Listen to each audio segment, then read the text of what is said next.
Tayo na lagi ng si.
Wala aga.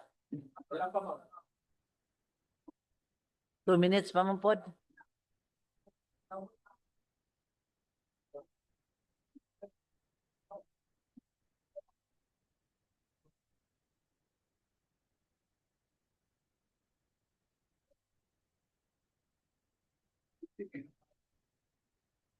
Duha de karon.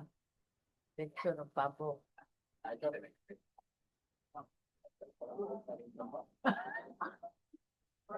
Ako nagtungaon. Ako mga tungaon.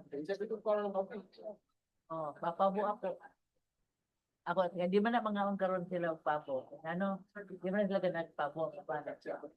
Ang gapaon ko sa papo. Basta may lang pagkaluto. Kahit din na siya. Ang per kilo ana is 1 hour ang per kilo pag bake.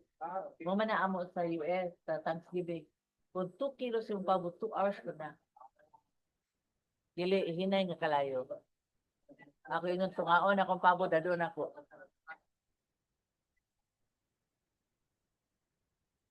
Murag sayor ako. Ha? Mo lagi. Kanya ako sekretary gid pa kay sayo di ko saka labo na prinsita. Kaniyo, pari naman sa ako.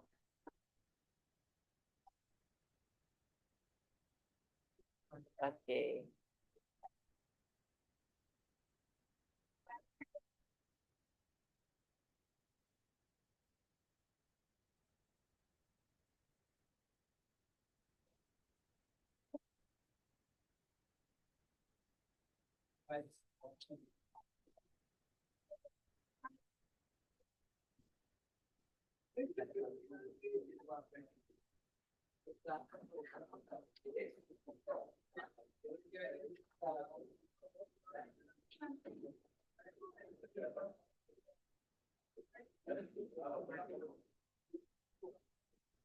Okay na. Okay, we're about to start the 25th regular session of the 21st City Council is now called to order. Invocation by Honorable Councilor Juancho Pascual, followed by the singing of Lupang Hinirang and the Cagayan de Oro March. Please rise.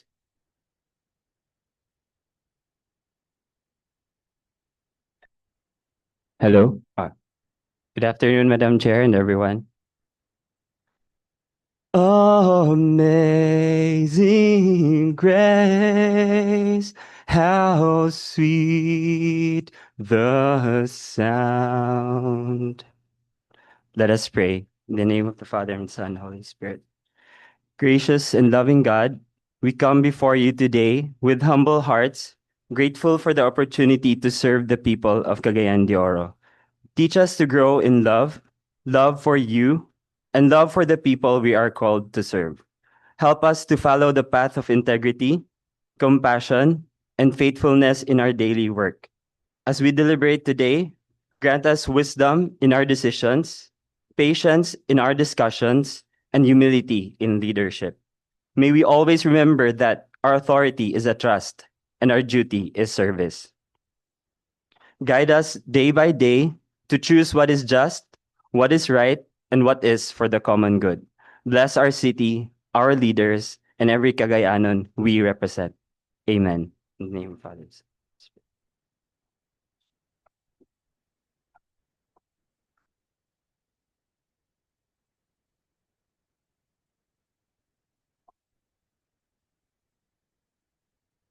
Mga kababayan, ang pambansang awit ng Pilipinas.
Seated.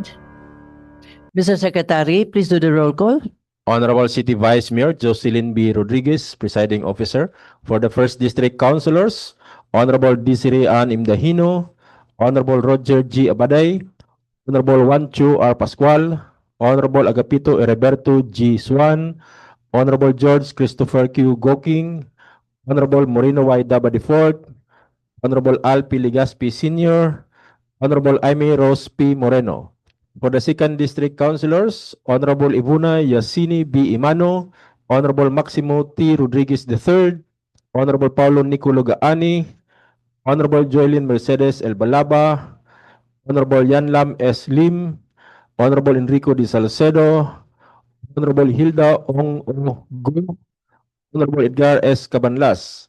For the ex-officio members, Honorable Marlo L. Tabak, Liga ng mga Barangay President, Honorable Kenneth Jandy Sakala, City Escape Federation President, and Honorable Dato Roberto P. Cabaring, IPMR. There is a 100% attendance, Madam Presiding Officer. Very good, ha? 100% quorum is hereby certified. Mayong hapon sa tanan. Mayroon ba? 100% good. Congratulations, everybody. So, mayong hapon, honorable members of the 21st City Council. Councilor Juancho Pascual, imo tatong gitiwas na lang. Kay pagsugod, din mo tanan nga na, oh. Imo na itong gitiwas, ingo ka ni, murag taas-taas ni. Sunod ditiwas, ha? Anyway, so may hapon also to those who are visitors who are here right now, our friends from media, those who are watching us live stream, and of course, Committee Secretary and Sanggunian staff, mayong hapon ka natong tanan. So let us proceed. Our very active Majority Floor Leader, Attorney Edgar Cabanlas. Thank you very much, Madam Chair, our ever beautiful, active Vice Mayor and Presiding Officer, Bebot Rodriguez, members of the City Council, friends we have in the gallery, people of Cagayan de Oro, may hapon sa tanan, Turks, yung mga kauban diya, may hapon. Madam Chair, may I move to dispense the reading of the minutes of the previous regular session of this council on January 26, 2026, and consider the furnishing copies thereof as reading itself. Any second? Objection? I hear none. Motion is hereby carried. Move to approve on second final reading. Second. Objection. Hearing none. Motion is hereby carried. On the special report portion of this session, Madam Chair, we have 4 members of the City Council who intend to render special report. First, Councilor Joylyn Mercedes Balaba, proposal to recognize or adopt a city official invocation song, the music composed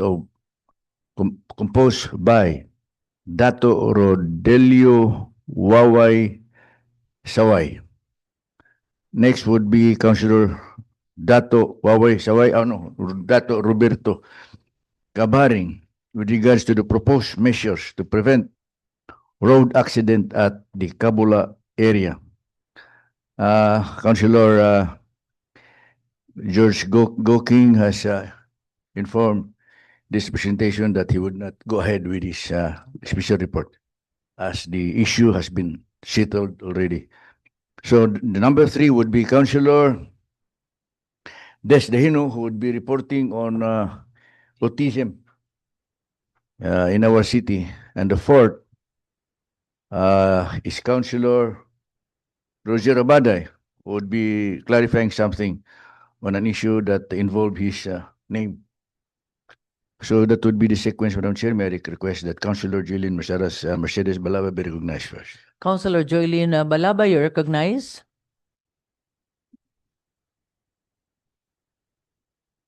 Thank you. Good afternoon to our Honorable Presiding Officer, Vice Mayor Jocelyn Bebot Rodriguez, my distinguished colleagues of the City Council, ladies and gentlemen, good afternoon once again. Before anything else, I too, Madam Chair, would have loved to our distinguished colleague, Councilor Antoy Pascual, to complete the song. But Next nevertheless, time, he has to complete it. it's still my special report would still be about Yeah. the invocation song. So first, I would like our secretary to play this special report.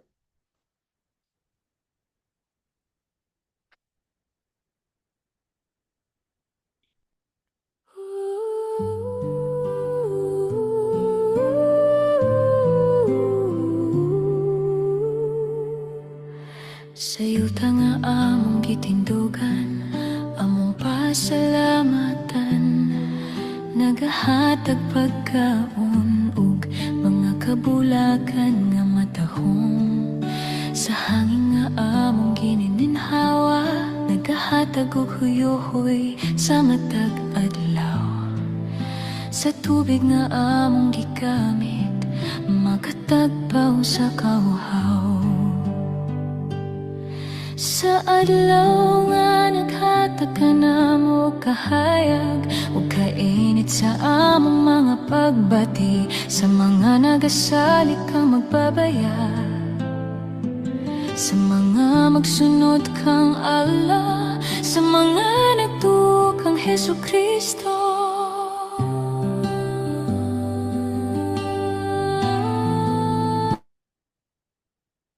Yes, that's just a teaser, Madam Chair. Today we consider a resolution that speaks not only to tradition, but to the values that guide our service. The adoption of an official invocation song, which you have already heard, commissioned by our Mayor Clarix Uy, and composed by renowned national artist for visual arts, Datu Waway Saway, a proud Mindanaoan from Talaindig community of Bukidnon, father of soil painting, an accomplished multi-instrumentalist and composer, and a recognized internationally as well. Commissioned to compose this song for the city council, and for all formal government gatherings. An invocation is more than a ceremonial opening. It is a deliberate moment of reflection. It reminds us that public office is a trust, that our decisions carry consequence, and that leadership must always be anchored with wisdom, humility, and integrity. By adopting an official invocation song, we give this moment a shared and consistent expression. The song serves as a unifying voice, one that calls us to service beyond personal interests, beyond politics, and toward the common good. It sets the tone for our deliberations and reminds us why we are here, to serve our people with conscience and purpose. This invocation song is inclusive in spirit and respectful in message. It does not divide belief systems. Rather, it elevates shared values such as unity, guidance, peace, and responsibility.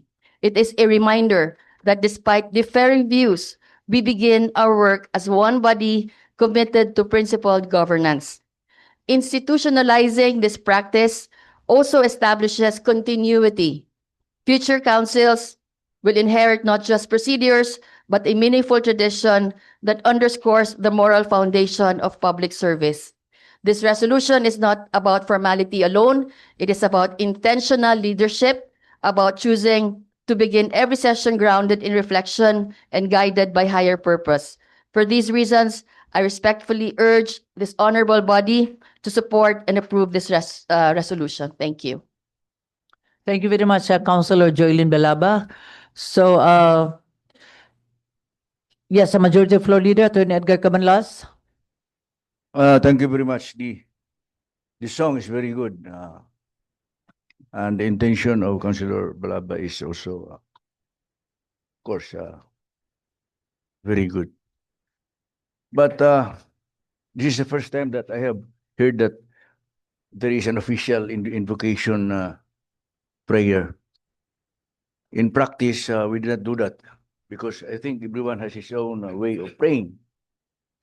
And to limit that room to a certain specific prayer,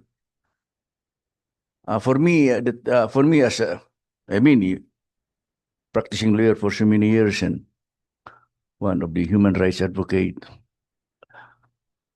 I always believe on the freedom of choice, Madam Chair.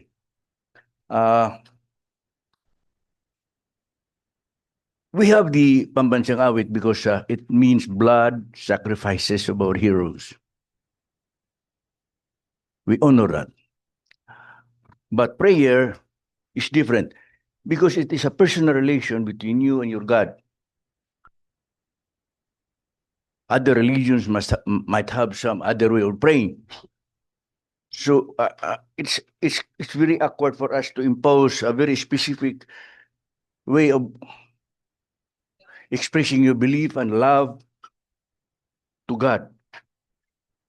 And I think the most important here is that it has not undergone a specific review by the committee. And we have to, because, for example, the Department of, we have so many departments here in the city. Each department has its own way of praying. The environment have their own way of praying. The city engineer's office have their own way of praying. So why should we be tied to a certain prayer? Yes, the author might be a famous author or a good author or composer, but that is for me that is not enough reason for us to adopt his own thinking of praying to God, because prayer is a very intimate communication between you.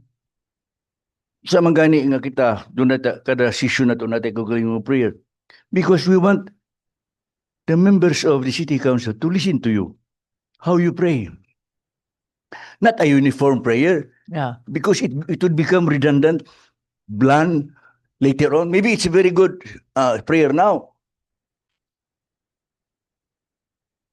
So I would say that ato sa next region pagayo, I agree with Girly, but murag wala po kadungog nga dunay that there is a city council or a city government. Even in Congress, they don't have a uniform prayer there. In US Congress, they don't have a uniform prayer. In the office of the president, in the cabinet meeting, they don't have a uniform prayer. Each cabinet, every cabinet meeting, one cabinet is assigned to pray. And each one has its own way of praying. Kaya kanina magod ang prayer, panahon sa kalamidad, doon na magod sa panahon sa kalamidad, natin mga prayer nga related to that particular incident. So, dili siya nato kanang murabag ato bang gibutang sa usa ka box, and there is no more way for us to expand and to develop and to innovate our prayer. So I hope Girly would understand that. Kamu amot na ano na to, kamu. Yes. Let us listen first to Councilor Roger Abaday. Thank you very much, Madam Chair and my colleagues. It's a very nice song sa introduction lang, patsada kayo. But I did not read and heard the whole context of the song. What? Waway, saway?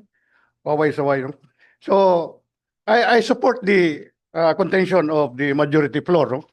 That this should be referred first to the committee, because this might violate religious test, no? Because this involved the swearing to specific theological tenets, such as the sacrament, or to qualify the government as his her position. So, under the religious test, this is prohibited, was established to ensure that no religious sect is preferred over the other to the citizen. So, basin doon ay mapaboran o doon na sa sakway. So, ang gobyerno mo god walay reliyon, no? It's neutral.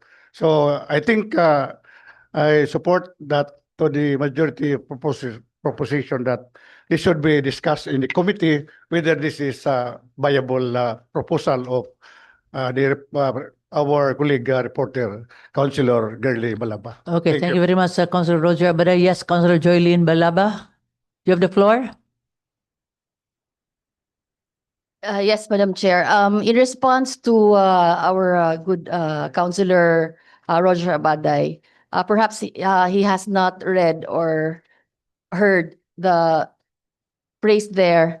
It mentioned magbabaya, it mentioned Allah, and it mentioned Jesucristo. So this is a universal prayer. No, it inclusive tanan faith included ni siya. It does not prefer, it does not discriminate, it's not prejudicial to any religion whatsoever.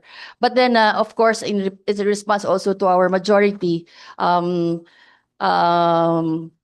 Prayer is personal. No, we can express it on our own way of praying, like what our Councilor Antoy Pascual did earlier.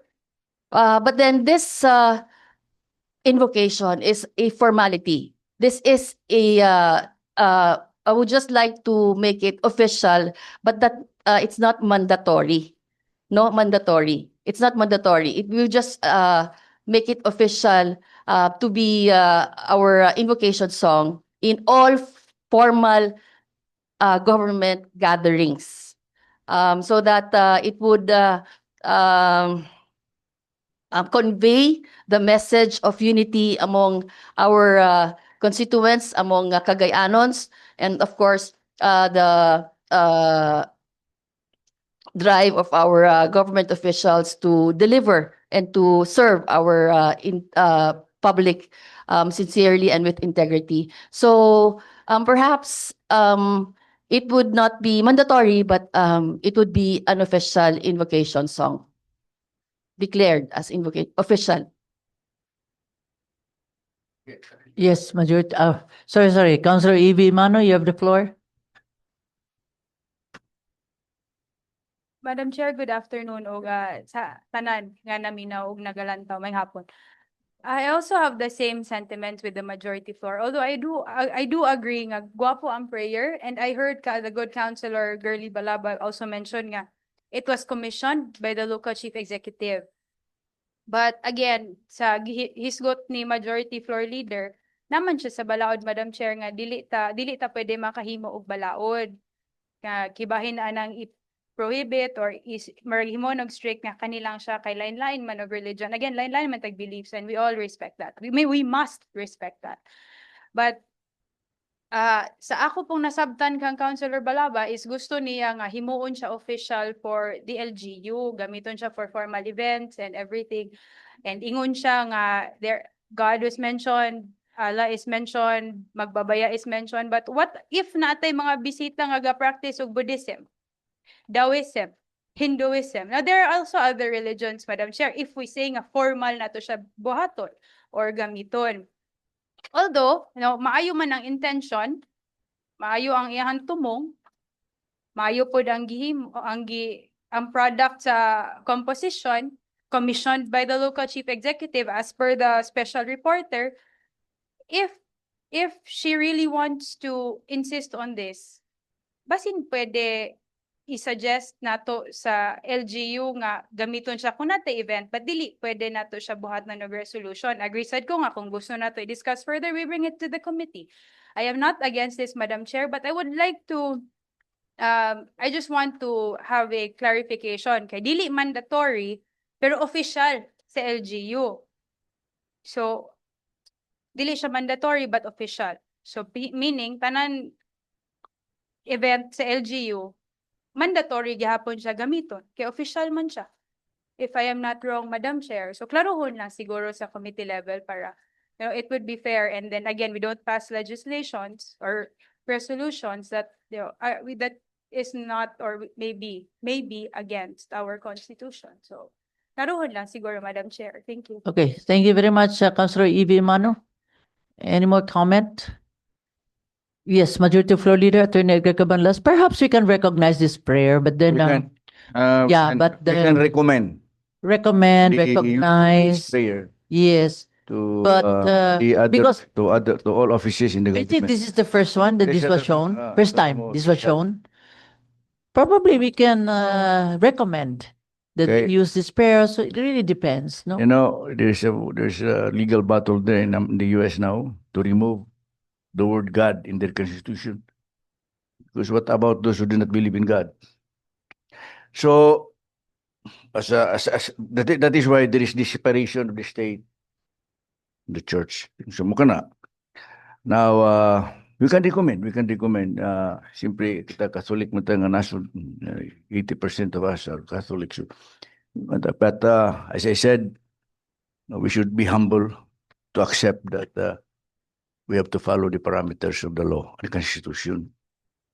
So I would say, to Girly, Madam Chair, that we will just recommend this Okay. as that the government offices in all government functions, this song written and composed by Waway Saway be used in the invocation. Yeah, even Kira?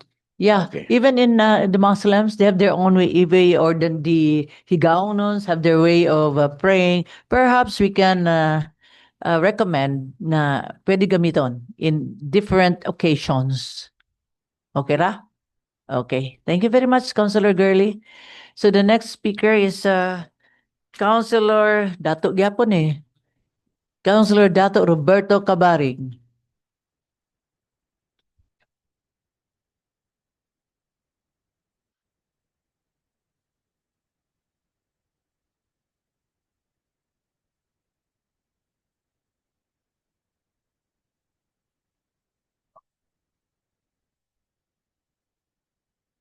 Hello, Mike. Maayong hapon sa atong Vice Chairman o Madam Chair o mga kauban sa konseho. Uban pa nga naa sa likod.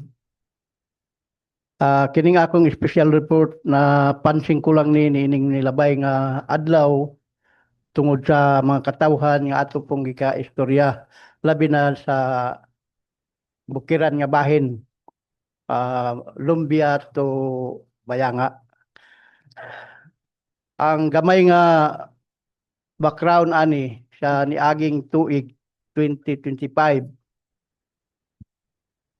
So na kit-an o nasinati nga dunay sunod-sunod nga mga aksidente sa salakyanan. Gikan gyud aning kabula paingon ngadto sa Macambos dapit nga side. Gani naapay sakyanan karon nga dump truck nga wala pa gani makuha nga mo'y nakakalas sa upat ka motor nga na bangga. O ang pinaka-critical gyud niini kanang di man ko makakuha kini ba ang ginganlan og kabula og Macambos ba kanang naay unahan gamay sa kib nato. Ug atong mahinumduman niadtong December 3 ug 5 dunay sunod-sunod diha nga nahitabo sa vehicular accident. Gani ang maong sakyanan wala pa makuha na pa sa ilalom sa kantil nga bahin. So akong gitan-aw ang sitwasyon tungod kay kita usa sa gatan-aw pod og seguridad sa atong katawhan. May siguro nga dunay mga rekomendasyon nato niini nga bali mabuhatan o pagtuon, pagplano para nga ang mga aksidente nga magkanghitabo diha nga dapit makunhuran kung dili manggaling nga mawala gayud. Una nga akong nakita niini ang traffic sign okay raman kay naay mga kuan dito gibutang kanang speed limit o kanang arrow. So naa. Pero ang akong lantaw nga may siguro nga kanang specific area gyud nga diha gyud mahulog. Dunay pinasahi nga sign nga murag dili anggid sa kasagaran nga makita nato sa mga sign. Kay murag siguro ang atong mga drivers naanad na sa kasagaran nga mga signage sa atong traffic. Kung ato ganing tan-awon kanang paliko, diha man gyud mo atol ang pag-ambak diha sa pagliko. Hangtod karon wala pa gyud na siya ibali ma-arrange. Mura bag walay nagpakabana nga kini delikado ni nga parte dinhi nga dalan. Kay Kaya ang atong barrier isa o duha lang ka layer unya wala mo sangko dito sa kinatumyan. So dito sa pinakadapit sa tumoy, dito may tabo ang pag-ambak sa parehas gyud ang porma sa duha ka sakyanan nga nahulog karon. Oh. Gani sa wala pa na mahitabo, dunay nag-una nga hitabo diya nga nasangit ang wingban sa kuan kining bagon. So, swerte na lang kay wala gyud mo lahos. So tungod niini ako na gibati og mga kabalaka pod nga maay siguro nga tun-an kini sa labi na sa atong DPWH baka sa atong traffic unsaon ni siya pag prevent nga dili inana na lang yun ka paspas o kasagaran may tabo ang aksidente diya nga dapit sa makahambos paingon din sa kabula. Usa pod sa akong gitan-aw diha kuan manggod ang atong kasada karon bali gidevelop naman. Kasagaran gyud sa linya na ay 6 lanes na apoy 4 lanes pero kasagaran 4 lanes karon. Pag abot mo da sa kurbada 2 lanes na lang yun. So meaning siya dili siya accessible sa gadagan nga sakyanan nga magtagbo diha nga mukalit og Dapit na siya, Councilor. kanang sa Kanang upat na himo na lang duha. oh kay Kabula gyapon. wala mao gyapon na nga parte diha. Isugdan man na siya pag wedding pero wala matiwas. Ambot unsa bay hinungdan ana kay part man na karon sa atong ecotourism diha nga area. Oh. So tanawon siguro ni nga dili na lang lugar hangtod ugma sa dugay mo inaana ra nga porma kay Okay. medyo sa likuot gyud ang dagan sa atong mga sakyanan.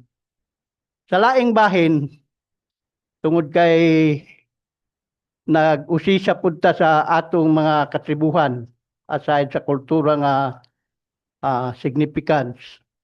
Napoy gasulti nga nagdevelop na mugod karon bag-o kamulo kanang pa-widening makita nimo. Normal nga matandog unsa ba na siya ma-distract sa karaan nga mga tao. Inaana ang ilang panghununa. Nga kung matandog na gani ang tubig, yuta, bato ug kahoy, murag dunay sila kortisikol o pananghid sa mga dili ingon nato. So mahitabo ang pagpahigayon sa ritual. Tinuod mo tuo man taog dili pero wala may makuha nato di ta mutuo. So inaana ang mga karaan ng tao.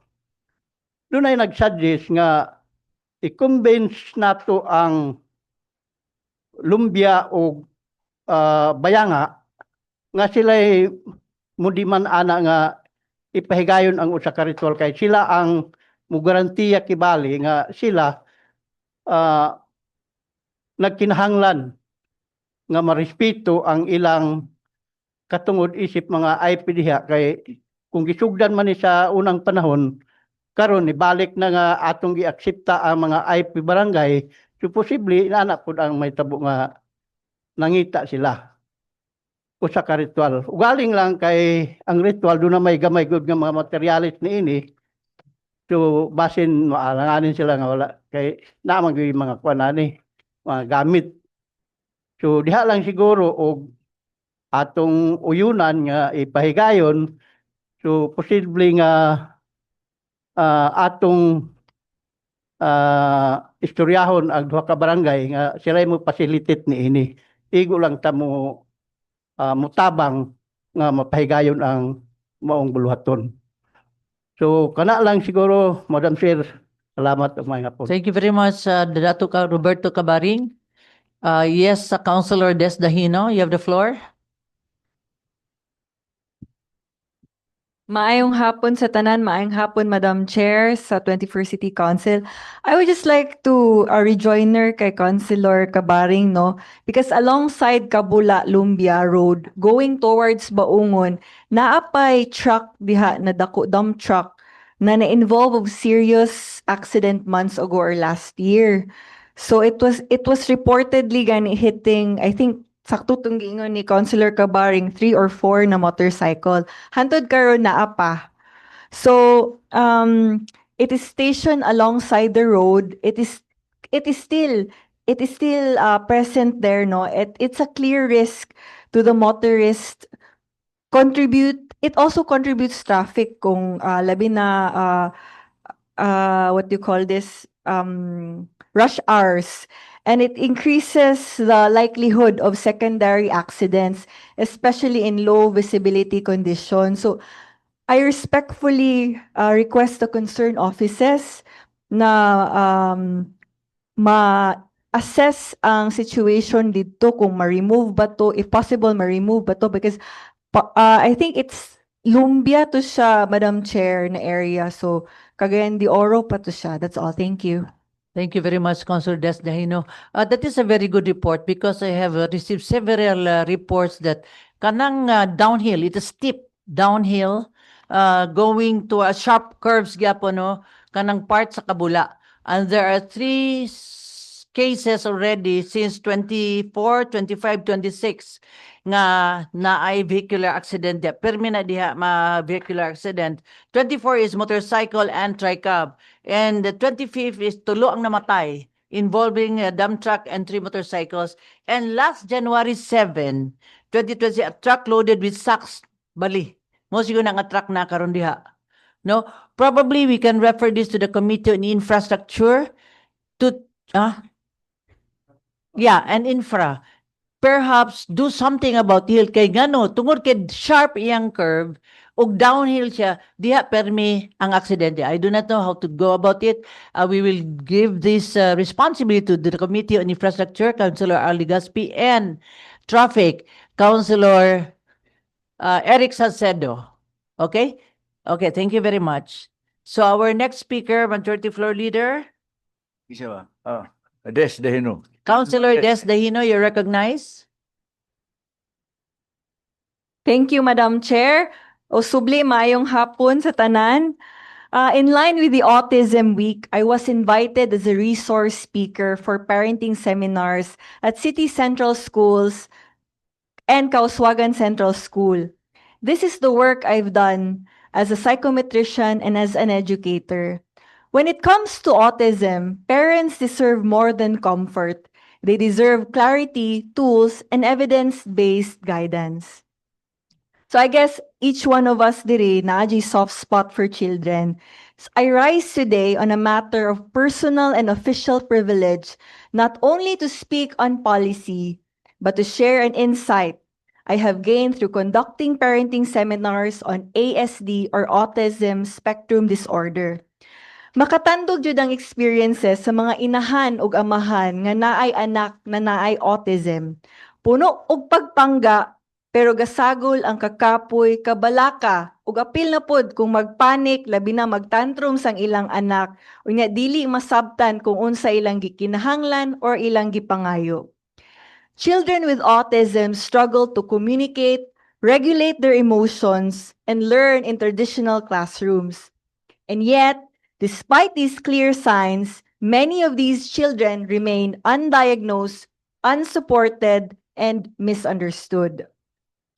Recent data shows autism is common than many realize. Sa mga lugar na may access sa doctors and proper diagnosis, 1 out of 36 kabata na ay ASD.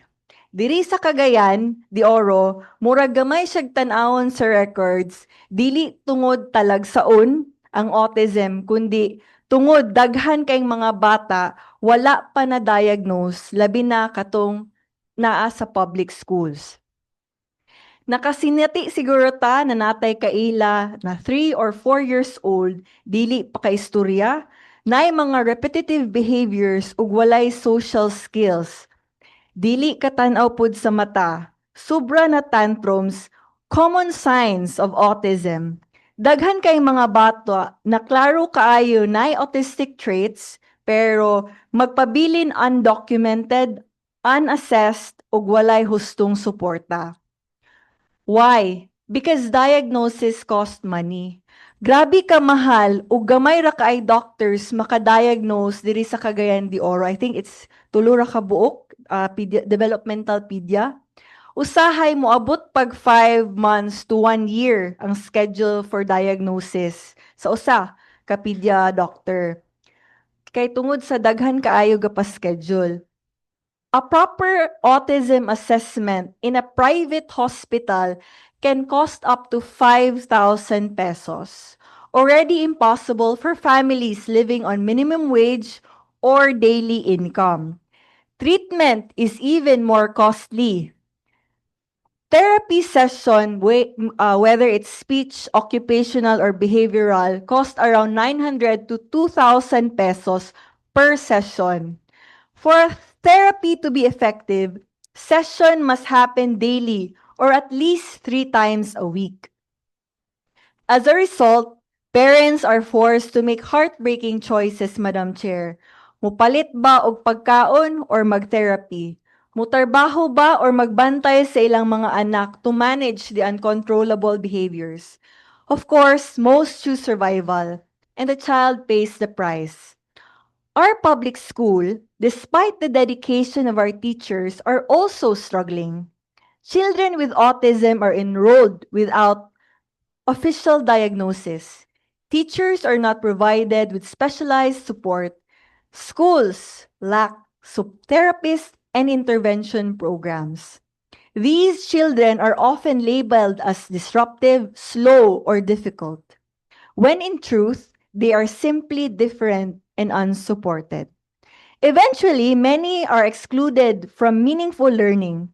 Some drop out.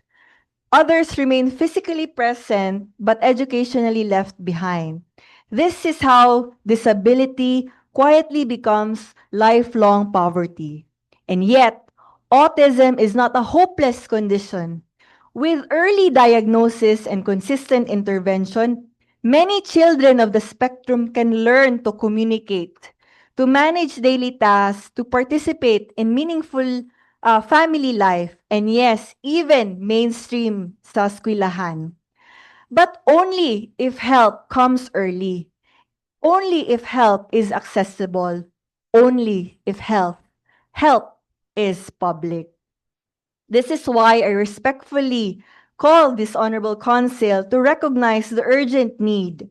This is my prayer for a city-supported facility, a center that can provide, again, my prayer, free or subsidized diagnosis, individualized intervention plans, and regular therapy sessions for children from low-income families.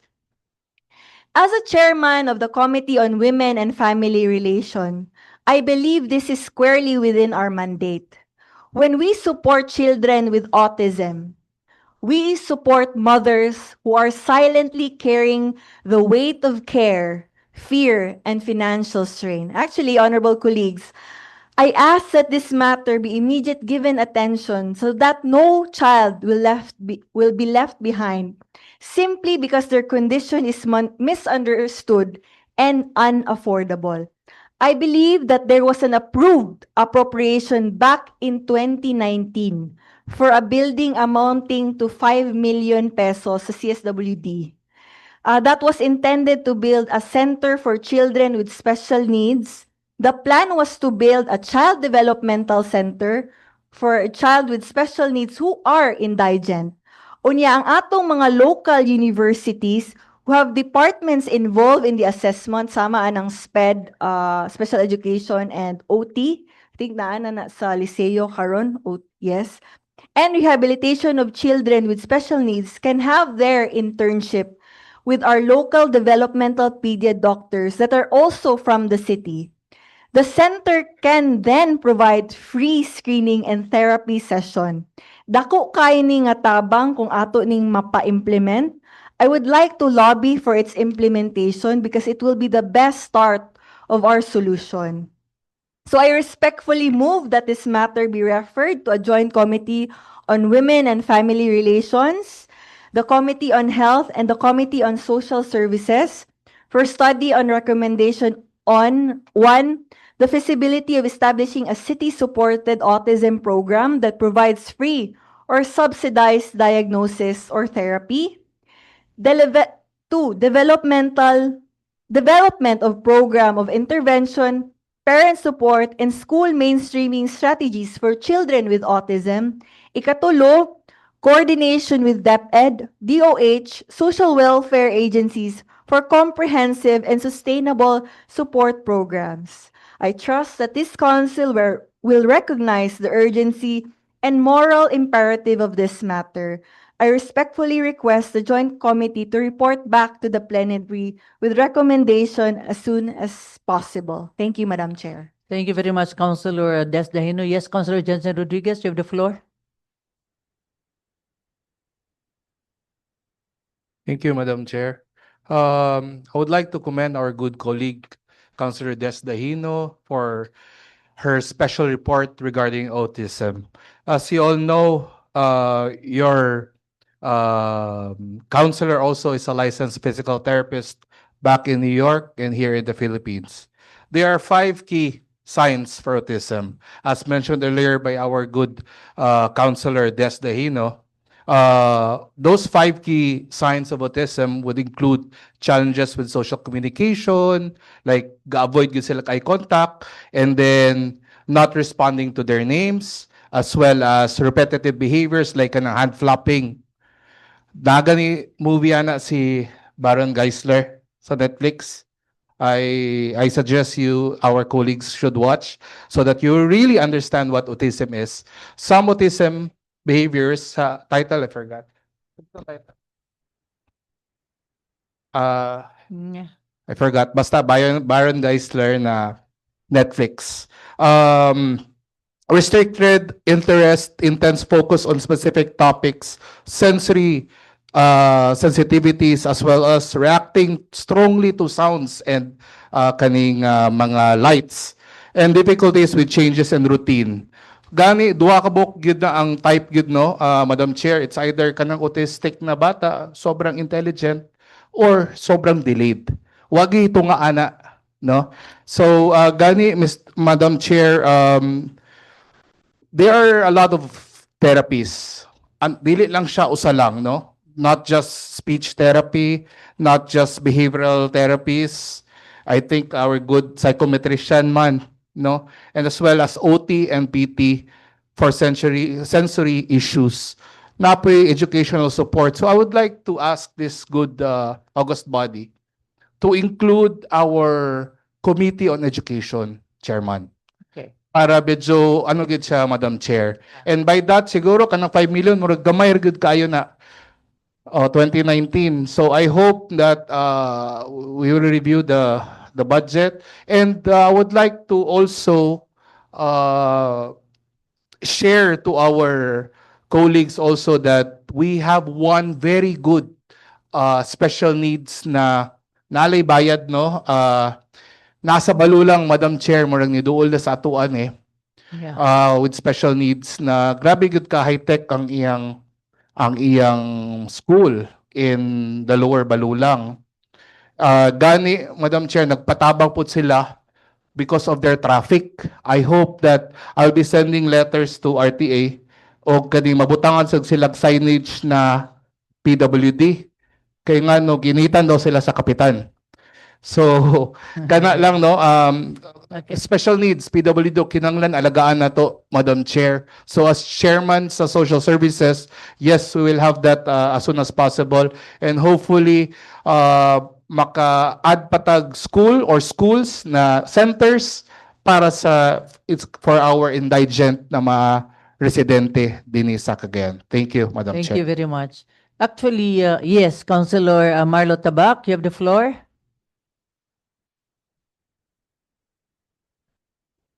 Thank you, Madam Chair. For in behalf of the Liga, we will offer our services to Councilor Des, and the Liga, the Committee on Barangay Affairs will be included because kibawaan na to tanan, no? Basta problema inana ang involved gid ang barangay kay ang mga parents ana nagapangayo og mga cash assistance sa barangay pagpa-check up sa ilang mga anak. So maghanyo ta nga sa Committee Chair on Barangay Affairs, we will be included in the committee. Okay, thank you very much. Actually, I did this assessment and evaluation for autistic children. I think that was last year, 2 years ago. It took me, I thought it will only take 1 day, but it took 3 days for the assessment evaluation alone. So I asked for the assistance and the help of those psychometricians, psychologists, who does the evaluation assessment, because it will take them 3 months, 5 months waiting when to be assessed and when to be given these programs. So I hope you can join me again if I do another series of evaluation and assessment just for them to proceed with the diagnosis, and they will be seen right away with the doctors, because the doctors were with me. Himota na. Okay? Even just for 3 days. So that we can help. We can help nga makuan-kuan gamay ang katong wala pa na-assess o na-evaluate. Okay? And then we refer this case. This is a very good report kay Dugay. This is a long-standing problem. Dugay na gyud nga problema nga wala pa gyud nasulbar with autism. So let us refer to the social services, education, women and children, health, barangay affairs. So these 5 committees, okay? So thank you very much. Last? Yeah, okay. Councilor Roger Abaday, you have the floor. Thank you very much, Majority Floor, our honorable presiding officer, my colleagues in this 28th City Council, tribe members of the Tribe Media, and all people who are watching and listening us today in the live stream and in the halls of City Council's session hall. Maayong hapon pag-usab kaninyong tanan. In the first place, I would like to thank our Secretariat and the Vice Mayor, the presiding officer, that giving me the opportunity to have this clarificatory statement with regards to in the live interview of ang Konseho karon, a regular program of the City Information Office, CIO, aired last January 20. This is ang Konseho is all of us here are invited for interview para sa atong mga programa, no. Now, I would like to ask the Secretariat to please the slide. You look at this slide. So this special report is issued in response to a circulating video that misinterpreted my statement. Initially released with the headline, "Mga drug user dili angay prisuhon sigon sa usa ka konsehal sa Cagayan de Oro." So that is the issue now, no? Now, while the headline referred to as Osaka konsehal, the video later explicitly showed my name and aired a portion of my actual interview, thereby directly attributing the statement to this representation and creating public confusion as to its proper legal context. Now, a portion of my interview during the live broadcast ang Konseho karon was recorded and aired by one of the FM radio station in the city, other media outlets, and was subsequently relayed through social media platforms, particularly Facebook. Okay. Now, especially the portion of my statement that ang mga drug user is still dili angay prisuhon was taken out of context.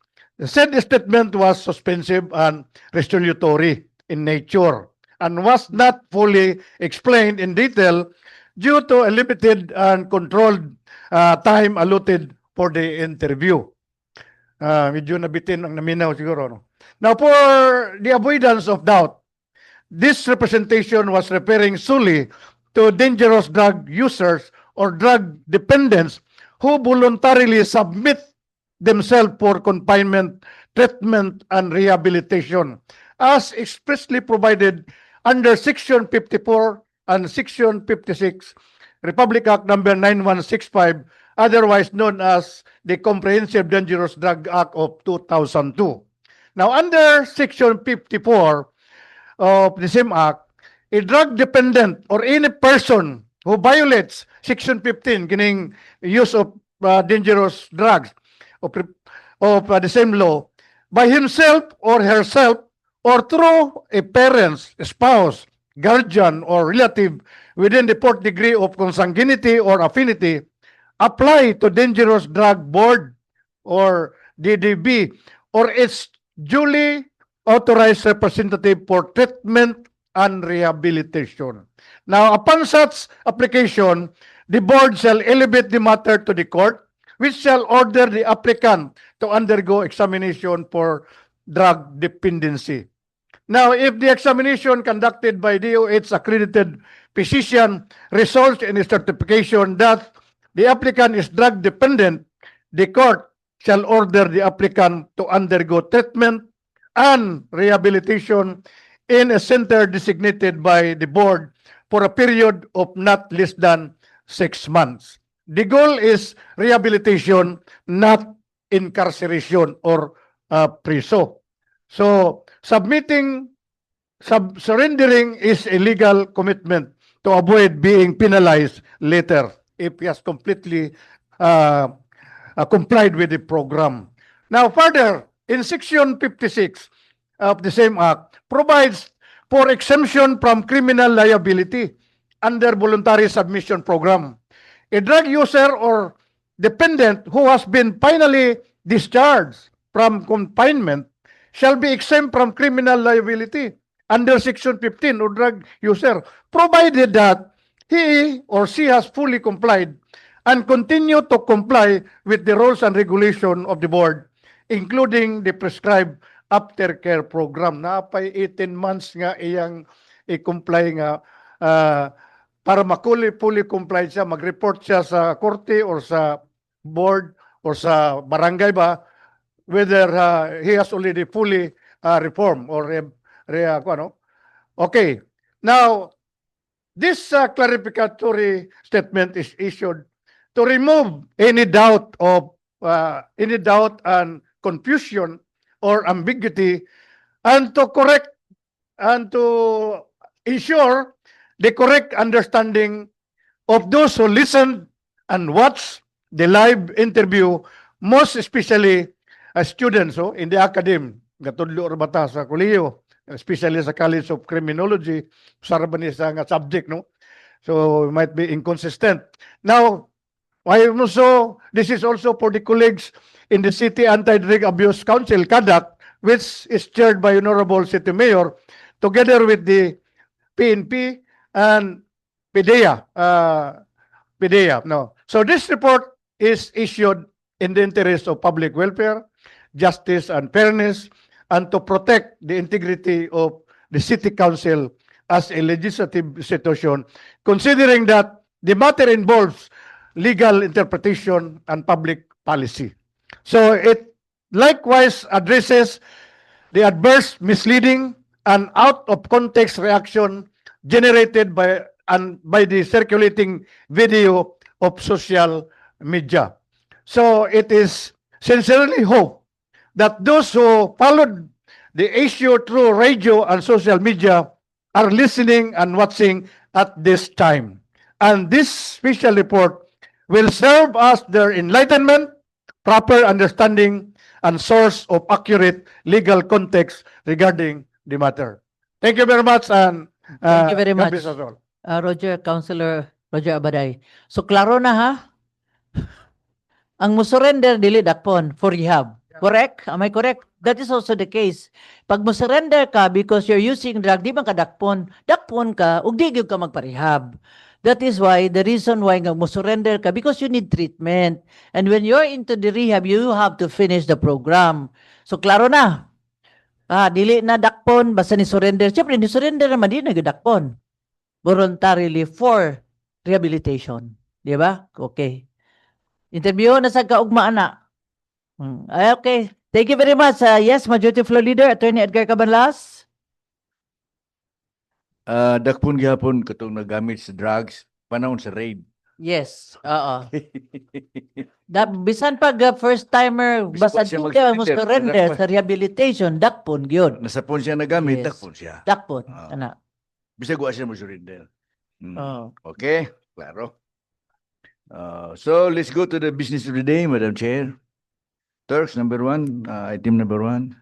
Item number 1 is for omnibus approval of proposed resolution numbers 2026-229 up to 2026-232, which reads as follows.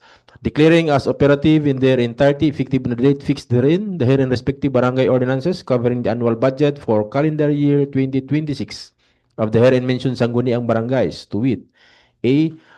Ordinance number 1-001-26 2026 series of 2026 of the Sangguniang Barangay of Barangay Patag with an estimated income of 25,105,387 pesos. B. Ordinance number 001-S-2026 of the Sangguniang Barangay of Barangay Carmen with an estimated income of 128,053,275 pesos. C. Ordinance number 1-2026, series of 2026 of the Sangguniang Barangay, Barangay number 35, with an estimated income of 7,122,516 pesos. And D. Ordinance number 1, series of 2026 of the Sangguniang Barangay, Barangay number 34, with an estimated income of 4,443,959 pesos. Madam Chair, may I request that Councilor Marlo Tabak be recognized? Councilor Marlo Tabak, you recognize?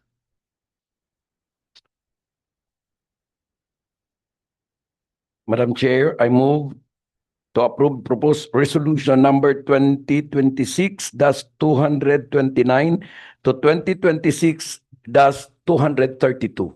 And a second? Objection? Hearing none, motion is hereby carried. Move to approve on second final reading. Second, objection. Hearing none, motion is hereby carried. Item 2, Turks, please. Item number 2 is also for omnibus approval of proposed resolution numbers 2026-233 up to 2026-234. Declaring as operative in their entirety, effective on the date fixed therein, the herein respective Sangguniang Kabataan resolutions covering the annual budget for calendar year 2026 of the herein mentioned Sangguniang Kabataan of the barangays of Cagayan de Oro City, to wit, A. Resolution number 2026-002, series of 2026 of the Sangguniang Kabataan of Barangay Makasandig with an estimated income of 3,577,685 pesos. And B. Resolution number 150, series of 2026 of the Sangguniang Kabataan of Barangay Pagatpat with an estimated income of 2,239,557 pesos. Madam Chair, may I request Councilor Kenneth John D. Sakala be recognized? Councilor Kenneth Sakala, you recognize?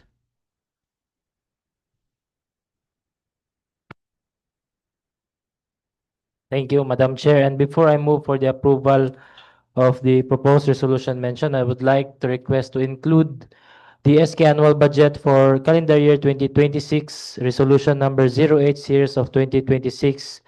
The Sangguniang Kabataan of Barangay Kanituan with an estimated income of 5,213,268 pesos, and also the SK annual budget for calendar year 2026, resolution number 002, series of 2026, Sangguniang Kabataan of Barangay Kamamanan with an estimated income of 5,415,521 pesos. And I so move, Madam Chair. Thank you. And a second? Objection? Hearing none, motion is hereby carried. Move to approve on second final reading. Second, objection. Hearing none, motion is hereby carried. Item 3, proposed resolution number 2026-235, declaring as operative in its entirety, effective on the date fixed therein, resolution number 004-01-2024 of the Barangay Council of Tablon, the city, entitled Resolution Approving the Unauthorizing His Honor Romeo R. Bacaro, Punong Barangay of Tablon, Cagayan de Oro City, to sign and to enter into a deed of donation on behalf of the Barangay Council of Tablon of a portion of land owned by the local government unit of Tablon situated at Purok number 1, this barangay. May I request Councilor Maximo T. Rodriguez III. Councilor Max Rodriguez, you're recognized.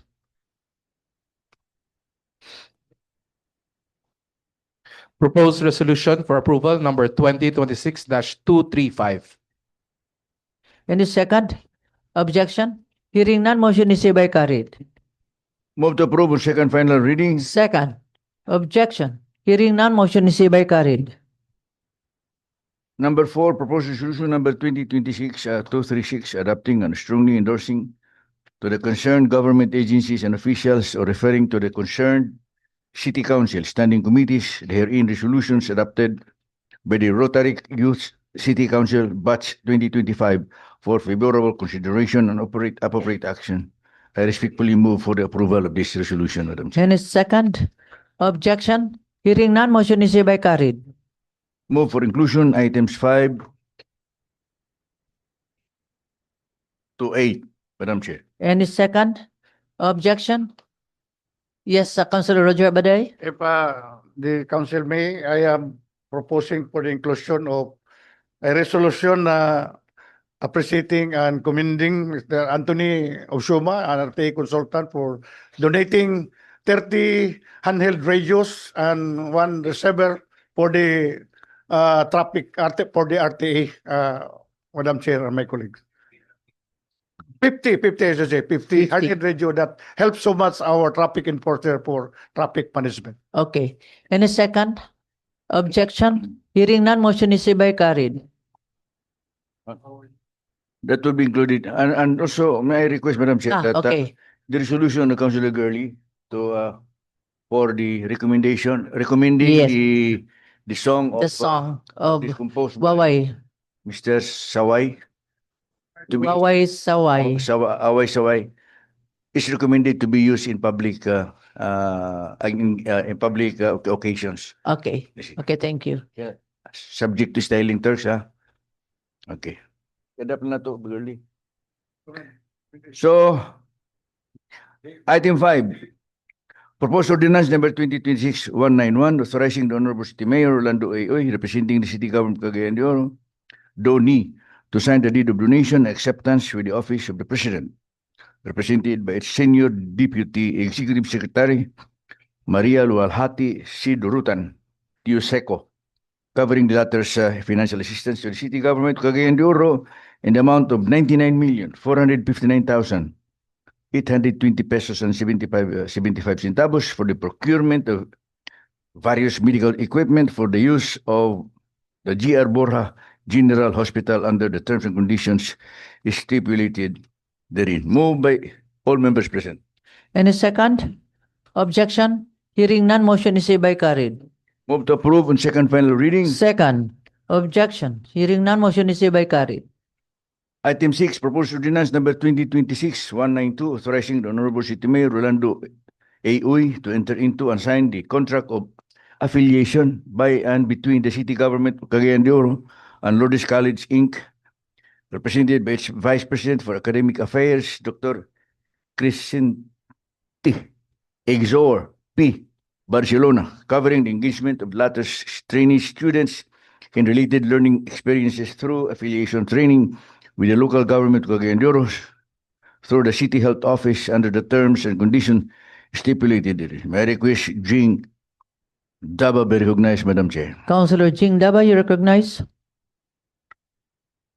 Good afternoon, Madam Chair.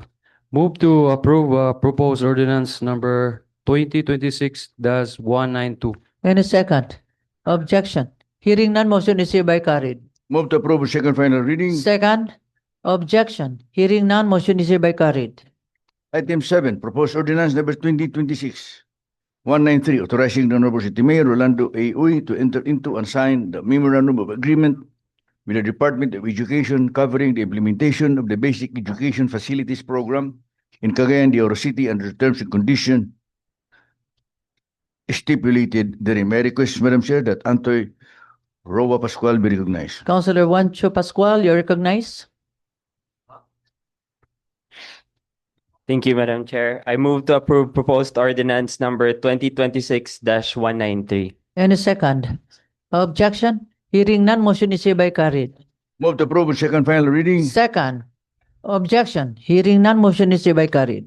Item 8, proposed resolution number 2026-237, congratulating Mr. Lester Ian Dateles, a resident of Cagayan de Oro City, for winning the second place in the Youth 21 men category of the Philippine Archery Cup 2025 and Age Group Development Program, Leg 2, sponsored by the PEC World Archery Philippines, held last August 6 to 10, 2025 at the STI Gold 2, Marikina City, and the lone Philippine representative to the U21 category of the World Archery Youth Championship in Winnipeg, Canada. May I request Councilor Ivona Yasini Emmanuel be recognized. Councilor E.B. Mano, you recognize? May hapon subli, Madam Chair. Before I move for the approval of this acknowledgement, Madam Chair, may I just quick manifestation for and to our SK Federated President, because I actually thought he was the one moving this, Madam Chair.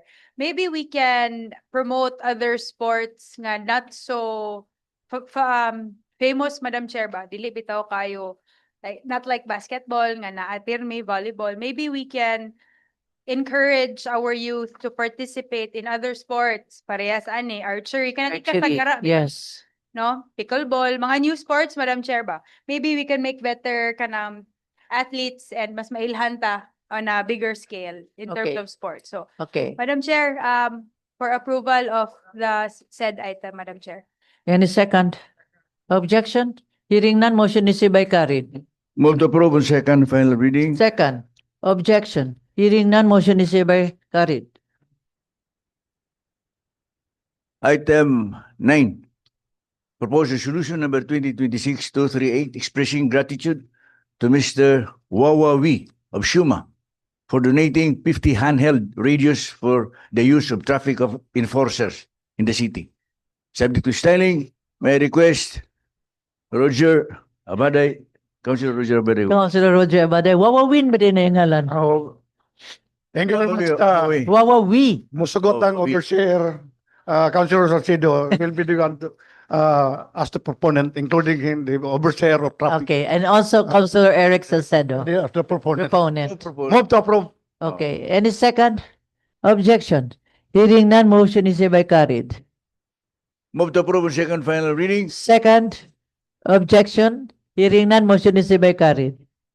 Item 10, proposed resolution number 2026-239, recommending to the concerned departments, offices of city government, Cagayan de Oro, and the sangguniang barangays, the use of invocation music, song, music, prayer, composed by Dato Rodelio Waway Saway. May I request Councilor Joylene Mercedes Balaba be recognized, Madam Chair. Councilor Joylene Balaba, you recognize? Thank you, Madam Chair. I move for the approval of proposed resolution number 2026-239. Any second? Objection? Hearing none, motion is hereby carried. Move to approve on second final reading, Madam Chair. Second, objection? Hearing none, motion is hereby carried. There being no other matters to take up, move for the adjournment, Madam Chair. Any second? Any objection? Session adjourned. God bless us all. Wa na gyud nanindog yun. Very good, very good.